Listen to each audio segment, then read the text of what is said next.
We know the name of the victim in this case, Rachel Reuter, and this is the man accused of killing her, James Klever. Now, he is in the Polk County Jail tonight on bond. Local 5's John Diaz breaks down the timeline and who the victim was. This is Rachel Reuter, friends remembering her big caring heart, co-workers in Des Moines describing her as enthusiastic and cheerful.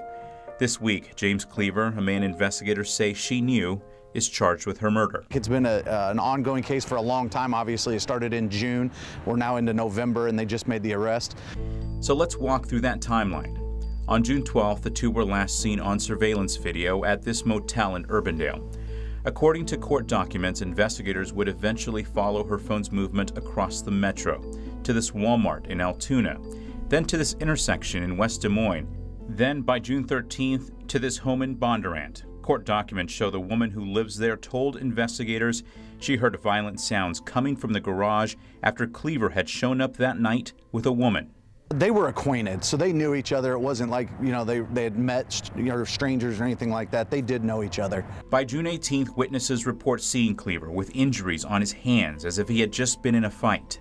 Eventually, Klever's son would tell investigators Klever confessed to killing at least one person and that his car smelled of rotting meat. The next day, Klever had his first contact with law enforcement when he was pulled over by a Ringgold County Sheriff's deputy. There's been a lot of activity and a lot of different investigators from 3 different agencies taking part in this case. By late August, investigators would secure a warrant to search Klever's car. Court documents show by then the trunk had been extensively cleaned, but investigators were still able to find fly remnants, which tested positive for human blood.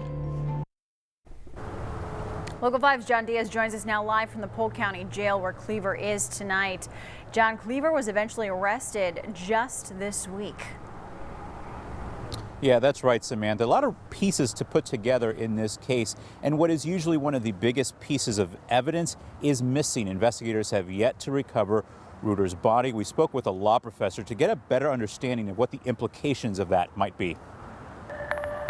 How the prosecutor would prove it at trial is through circumstantial evidence. So there's no body to say the person is dead, but the prosecutor would have to put together other information, other evidence to show that the person is missing, that the person is gone, and that the jury can infer from the fact that, all of the different pieces the prosecution puts together that the person's dead without the body.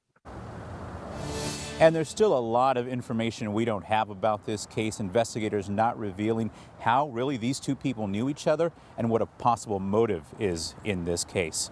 For now, we are live at the Polk County Jail. John Diaz, Local 5 News. We are Iowa. John, thank you. And now is a great time to download our We Are Iowa app, where our team is continuing to give extra coverage of this case, a complex case at that.